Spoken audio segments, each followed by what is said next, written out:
बहुत सवाल आते हैं आप लोगों के मेरे पास और वो आते हैं सारे के सारे इंस्टाग्राम के ऊपर, तो आप वहां पर मेरे को जरूर फॉलो कर लीजिए। और साथ के साथ बहुत सारे सवाल आते हैं, तो इसका मतलब ये नहीं कि पॉसिबल नहीं हो पाता आप सभी लोगों को यहां पर जवाब देना। तो मैं समझता हूं कि आप लोगों को बहुत अर्जेंट होता है यार किसी भी सवाल का जो जवाब मिलना। तो अगर आप कल परसों कोई गाड़ी लेने वाले हैं या आपको कंफ्यूजन है, तो आप जो नीचे जो डिस्क्रिप्शन के अंदर मैंने एक वेबसाइट का जो है हमारी वेबसाइट का लिंक छोड़ दिया है, वहां पर जाकर के सवाल जरूर पूछिए और आपको 24 घंटे के अंदर वहां पर रिप्लाई मिल जाएगा। मेरे को लगता है कि वो एक समझदारी वाला डिसीजन होगा कि अगर आप कई लाख की गाड़ी खरीद रहे हैं या यूज्ड कोई गाड़ी खरीद रहे हैं, तो कई लाख इन्वेस्ट करने से पहले आपका कंफ्यूजन जो है वो दूर कर लिया जाए यहां पर। ठीक है, तो नीचे डिस्क्रिप्शन के अंदर लिंक है, वहां पर जाकर के डायरेक्टली आप सवाल पूछ सकते हैं। अब बात करते हैं इंस्टाग्राम के ऊपर जो आप लोगों ने सवाल पूछे हैं उनकी। तो पहला जो सवाल है वो पूछा है वैभव ने, और वैभव क्या कह रहे हैं कि इनका बजट है 5 लाख तक का और एक डीजल सेडान लेना चाहते हैं। एक इनको होंडा सिटी 2014 वेरिएंट जो है वो जरूर मिला है और आस्किंग प्राइस है 5 लाख का। तो ये कह रहे हैं कि मेरे को सजेस्ट कीजिए कि क्या करना चाहिए, क्या चीज नहीं करना चाहिए।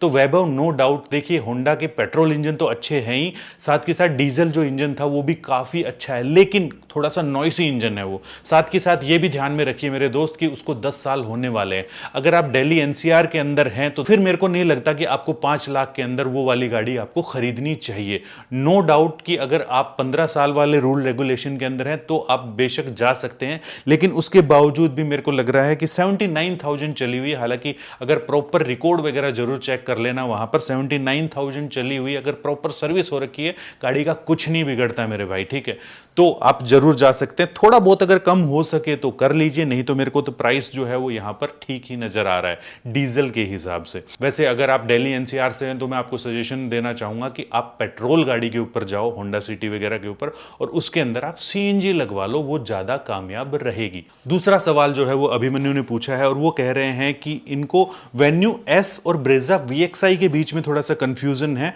और इनकी मंथली की जो रनिंग है वो 1000 से लेकर के 1500 किलोमीटर तक के बीच में है, और ये बिहार से हैं और पटना के अंदर इनको 11 लाख के बजट के अंदर ये गाड़ियां मिल रही हैं। तो मैं आपको बताऊं अभिमन्यु मेरे भाई, मेरे को जहां तक लगता है, ये मेरा खुद का एक ओपिनियन है कि इस टाइम जो ब्रेजा जो है, खास तौर पर एलएक्सआई या वीएक्सआई वेरिएंट जो है वो कहीं ज्यादा वैल्यू फॉर मनी है। एक तो गाड़ी दिखाई काफी अच्छी देती है, नो डाउट, आप सब लोग मानोगे, साथ ही साथ उस गाड़ी के अंदर एवरेज जो है वो काफी अच्छी मिल रही है। ठीक है, और एक आपको ऊंची गाड़ी मिल रही है, तो आप कहीं पर भी अब वेन्यू के साथ अगर कंपेयर करते हैं तो मैं हमेशा प्रेफर करूंगा कि ब्रेजा के ऊपर जाना, क्योंकि इस गाड़ी के आपको पार्ट्स ज्यादा सस्ते मिलेंगे, इस गाड़ी की सर्विस आपको सही पड़ेगी, और साथ के साथ जब रीसेल वगैरह करेंगे तो भी आपको पैसे जो है ज्यादा मिल जाएंगे। मारुति के सर्विस स्टेशन जो है वो भी काफी ज्यादा है, तो ये वाला एडवांटेज जो है वो है मारुति के साथ। लेकिन अगर आपको शौक जो है वो इंटीरियर वगैरह को देख करके ही है तो फिर आप वेन्यू के ऊपर भी जा सकते हो। अगला सवाल वैभव, वैभव एक बार फिर से आ गए, लेकिन ये वैभव कक्कर हैं और ये क्या कह रहे हैं कि मुझे 15-65 लाख में Skoda Kushaq 1.5 style manual variant मिल रहा है। 15.65 के अंदर थोड़ा पुराना वाला है, एनालॉग जो है वो डायल वाला है। क्या मुझे 100% आपको ले लेना चाहिए यार? ये मेरे ख्याल से अभी जो है वो 17 कुछ का जो है एक शोरूम प्राइस है, मतलब कि आपको 15-65 के अंदर मिल रही है। क्या ये यूज्ड है क्या? और साथ में लिख रहे हैं कि सर ऑरेंज कलर में अवेलेबल है। हाँ, तो क्या फर्क हो गया यार, मैं अगर होता तो बिल्कुल ले लेता भाई, आप ले लो, लेकिन फिर भी एक बार पूरी प्रॉपर देख वेख के लेना पूरी की पूरी गाड़ी, और मुझे नहीं पता कि आपको इतनी सस्ती कैसे मिल रही है। अगला सवाल जो है, अगला सवाल लेते हैं, वो है चिराग का, और चिराग क्या कह रहे हैं कि इनके पास जो 2014 की XUV 500 थी, लगभग 1,55,000 चला चुके हैं, और ये थर्ड ओनर है।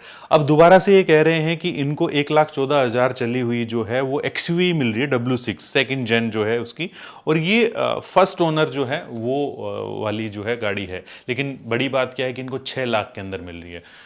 Price wise is good, price में कोई दिक्कत वाली बात नहीं है, डेफिनेटली आप इसके ऊपर जा सकते हो। लेकिन बात क्या आती है कि अगर ऑलरेडी XUV आप चला रहे थे तो दोबारा से XUV के ऊपर क्यों जा रहे हो? थोड़ा सा टेस्ट चेंज करो, थोड़ा सा आपको मजा आएगा। लेकिन अगर आप ऑलरेडी XUV से ही इतना संतुष्ट है, महिंद्रा की सर्विस वगैरह से संतुष्ट है, तो डेफिनेटली आप जा सकते हो, इसके ऊपर कोई दो राय भी नहीं है इसमें। अगला सवाल है मोहित। मोहित क्या कह रहे हैं कि सर मुझे कार परचेज करनी है 8 से 9 लाख के बीच में, i20 स्पोर्ट्स पेट्रोल बुक करी हुई है, लेकिन मेरे को अल्ट्रोज XZ पेट्रोल, अच्छा XZ जो है ना, अच्छा मतलब कि अल्ट्रोज XZ के अंदर भी थोड़ा सा कंफ्यूज हैं, तो अल्ट्रोज लूँ या i20 लूँ? देखो दोनों गाड़ियाँ ही काफ़ी अच्छी हैं। मेरे को पर्सनली अगर मैं बात करता हूँ तो मैं शायद अल्ट्रोज की तरफ थोड़ा सा जाता, लेकिन इन दोनों की बजाय भी मैं कॉम्पैक्ट एसयूवी का कोई भी बेस वेरिएंट जो है उठाना ज़्यादा समझदारी समझता, ठीक है। इन दोनों में से मेरे को लगता है कि चलाने के अंदर जो है एक जो स्टीयरिंग फीडबैक के अंदर जो है एक जो चिपक के चलने वाली चीज़, इस गाड़ी की एक खास बात क्या थी कि आप तेज स्पीड में हाईवे को ऐसे पकड़ लेती है ना, बड़ा ही चिपक करके चलती है और स्टीयरिंग जो है इतना एक्यूरेट फील होता है आपको, काफ़ी तगड़ा। वैसे दोनों ही अच्छी चलती हैं, लेकिन मेरे को ऑल्ट्रोज के अंदर थोड़ा सा मज़ा ज़्यादा आता है। आप लोगों का क्या ख्याल है, नीचे कमेंट्स में ज़रूर बताइएगा।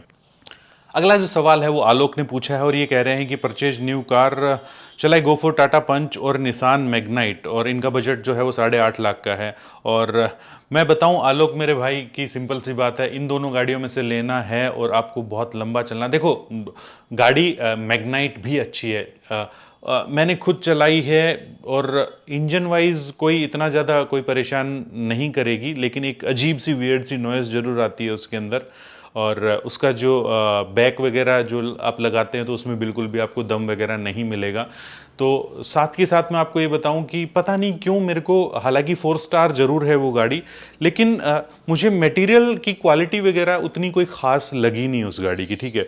इस हिसाब से मेरे को मैग्नाइट की बजाय मैं कहूँगा कि आप पंच के ऊपर चले जाओ, ऑलरेडी वो सेफ़र गाड़ी है, मतलब कि मैग्नाइट की बजाय तो वो 5 स्टार गाड़ी है और वो भी आपकी अच्छी ही रहेगी, गाड़ी में कोई कमी वगैरह नहीं है। हालांकि उसमें पंच में थोड़ा सा पंची इंजन कम मिलेगा, लेकिन अगर मैग्नाइट से कंपेयर कर रहे हो तो आपको अच्छी लगेगी। तो मेरे ख्याल से आप पंच के ऊपर चले जाओ, कोई दिक्कत वाली बात नहीं है। अगला सवाल जो है वो जितेन का है, ये कह रहे हैं कि इको स्पोर्ट यूज्ड कार देख रहा हूँ, मैंने 2 सेलेक्ट भी करी, एक टाइटेनियम प्लस जो है इन्होंने करी है 28,000 चली हुई और एक है टाइटेनियम 45,000 चली हुई, और दोनों गाड़ियां 2018 हैं। एक 880 मांग रहा है, एक 860 मांग रहा है। ये कह रहे हैं कि क्या ये प्राइस सही है या फोर्ड बंद होगी तो क्या करना चाहिए।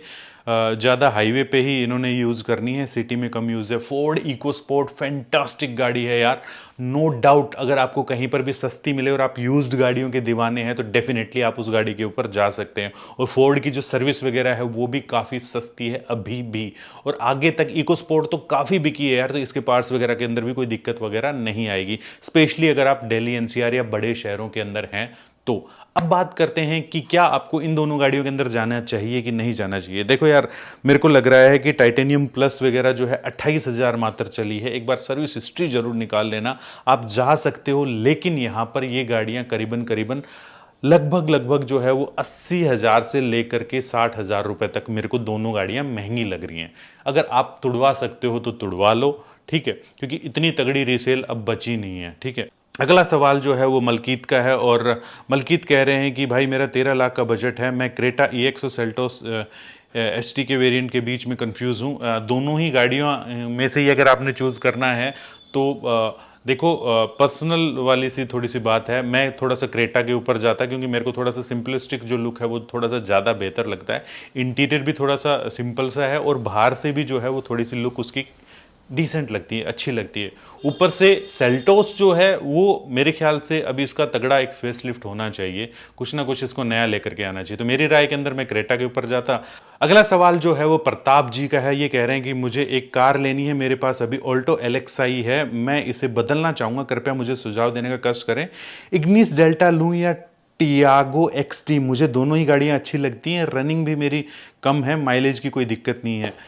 जो आपकी दिक्कत है वहीं पर ही कंफ्यूजन है, कोई ज़रूरी नहीं है कि एक गाड़ी अच्छी है तो दूसरी खराब है, ये मैं आप सब लोगों को बता रहा हूँ, ठीक है। देखिए प्रताप जी, अगर आपको भीड़ भाड़ वाले इलाके के अंदर चलना है, शहर के अंदर रहते हैं और ज़्यादा अगर नहीं चलते हैं तो इग्निस यहाँ पर थोड़ा सा आपके लिए बढ़िया रोल प्ले कर सकते हैं, क्योंकि वो ज़्यादा ईजी टू ड्राइव है, अंदर बैठना उतरना थोड़ा सा ज़्यादा ईजी है, एवरेज वगैरह अच्छी निकालती है, जो रिस्पॉन्स है इंजन का वो काफ़ी अच्छा है और ज़्यादा नॉइसी भी नहीं है। तो ये सारे पॉजिटिव पॉइंट हैं। अब इन सारे मामलों के अंदर टियागो भी खराब नहीं है, लेकिन टियागो के पास एडवांटेज क्या है कि भैया ये थोड़ी सी सेफ है। दूसरा आपके लिए फैक्टर क्या करेगी, जो चीज़ जो मेन है कि आपके घर के आसपास सर्विस स्टेशन किसका है, ठीक है। अगर टाटा का है then definitely go for Tiago, क्योंकि वो आपको लाइफ टाइम देखना पड़ेगा, जाते रहना पड़ेगा, कुछ कमी आ गई तो भी जाना पड़ेगा, नहीं तो भी सर्विस करवाने भी जाना पड़ेगा। अगर आप चाहते हैं कि बहुत ही हाईवे के ऊपर आपका ज़्यादा रन वगैरह है तो देन डेफिनेटली फिर आपको टियागो के ऊपर जाना चाहिए। अगला सवाल है हिमांशु का और अंतिम सवाल है दोस्त, और हिमांशु कह रहे हैं कि घर में पंच या i10 पसंद आ रही है, इसके अलावा कोई सजेस्ट कीजिए जो टेंशन ना दे सर्विस में। फर्स्ट कार है तो क्या पता नहीं, ये कह रहे हैं कि टेंशन नहीं चाहिए इनको, पंच या i10 नियोस के अंदर से कौन सी लें। चलाने में आपको i10 नियोस बेटर लगेगी, डेफिनेटली ज़्यादा बढ़िया लगेगी, ज़्यादा रिफाइनमेंट के साथ आती है, कम नॉइसी है वो, तो ये चीज़ आपको नियोस के अंदर बेहतर लगेंगी। पंच के अंदर आप ऊंचा बैठोगे, ठीक है, और बड़ी मजबूत सी गाड़ी है, आप इधर उधर से निकाल भी सकते हो पंच को, ठीक है। तो मेरे हिसाब से अगर इन दोनों गाड़ियों में से चूज करना होता, मैं पंच के ऊपर जाता, क्योंकि पंच थोड़ी सी ज़्यादा प्रैक्टिकल भी है और ये ज़्यादा सेधने वाली गाड़ी भी नहीं, कोई टेंशन भी देने वाली गाड़ी नहीं है, ठीक है। तो आप पंच के ऊपर जा सकते हैं। तो दोस्तों ये थे आप लोगों के सवाल का सिलसिला ऐसे ही और भी ज़्यादा जारी रहेगा, क्योंकि बहुत सारे सवाल हैं जो कि बचे हुए हैं। तो मैं आप लोगों को यही कहूँगा कि अगर आप लोगों को बहुत ज़्यादा जल्दी है, 24 घंटे के अंदर जवाब चाहिए, तो नीचे मैंने लिंक छोड़ दिया है, वहाँ पर आप जा करके सवालों के जवाब पूछिए, आपको वहाँ पर 24 घंटे के अंदर जवाब दिया जाएगा, और वो कोई और नहीं, मेरे थ्रू ही दिया जाएगा, ठीक है। तो मिलते हैं ऐसे ही किसी नेक्स्ट वीडियो के अंदर इसी मैसेज के साथ कि अगर आप 4 व्हीलर चलाते हैं तो सीट बेल्ट जरूर डालिएगा, 2 व्हीलर अगर चलाते हैं तो हेलमेट जरूर पहनिएगा। जय हिंद, जय भारत। और ये सारे सवाल जो थे आपने इंस्टाग्राम से लिए थे, तो वहां पर भी मेरे को फॉलो जरूर कर लीजिए।